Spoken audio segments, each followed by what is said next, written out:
Hello again, third grade, and let's get started on lesson 2-5 today. So we're going to be reviewing the multiplication facts we've learned so far. So we learned how to multiply by 0, 1, 2, 5, 9, and 10.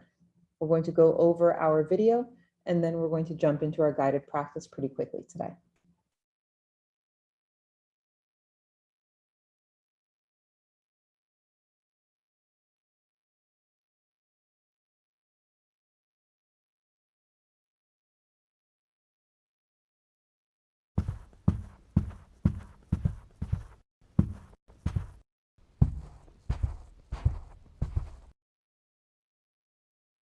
Brendan has archery practice. The target shows the points he gets for hitting a section. The table shows the number of arrows that landed in each section. Suppose you want to find out how many points Brendan got from his arrows that hit the black ring. Why can you use multiplication to help solve this problem?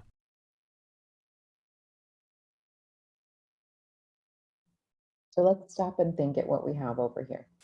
If we're looking at our table and it shows us that the 10 section, he hit it 3 times. So 3 times we're going to count those 10 points. For the 9 section, he hit it 4 times. So we're going to count that 9 4 times. So these are all multiplication facts. Same thing with the 5-point section. He hit it 9 times. So 9 times 5 is going to tell us how much he got there. The 2-point section, he hit it 8 times. So 8 times 2 is going to tell us how many points he earned from the 2 section. And from the 1 section, he hit it 7 times. Multiplication combines equal groups to find a total.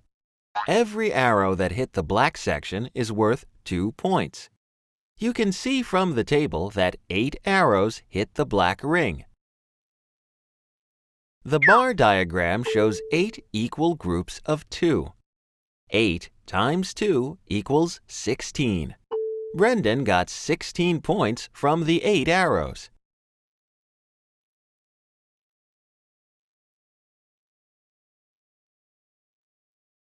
Now, let's find out how many points Brendan got from the red ring. How is this problem like the problem about points in the black ring? So we're going to be using the same process that we used for the black ring. So instead of doing 2 times 8, because it was a 2-point place value, and he hit it 8 times, right now we're going to look at the red ring, that's the 9 points. So the 9 points, he hit it 4 times. So when we write our multiplication, we're going to write 4 times 9. And then we're going to solve. We know that using our 9's multiplication facts is 9 times 4 is equal to 36. In both problems, you need to find the number of points for arrows that hit a section of the target. How are the problems different? Our problems are different because we're using different numbers now that we're multiplying. So our factors are different, so our product is also going to be different. The number of points and the number of arrows are different. 4 arrows hit the red ring. Each hit is worth 9 points. Skip count and record your counts. 9, 18, 27, 36. Why do you stop skip counting at 36?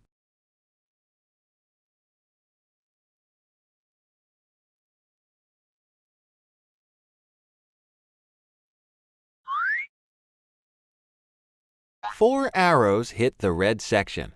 36 is the 4th number when I skip count by 9. 4 times 9 equals 36.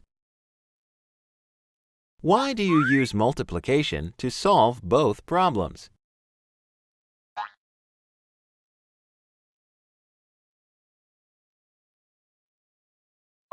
To solve both problems, I am counting equal groups. I look at the table and I see 8 groups of 2 and 4 groups of 9.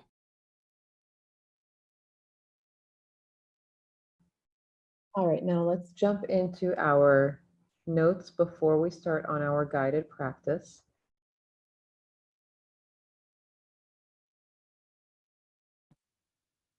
And we're going to review some of the things that we know. So we want to remember the properties that we've learned so far. So I listed these out for you guys one more time.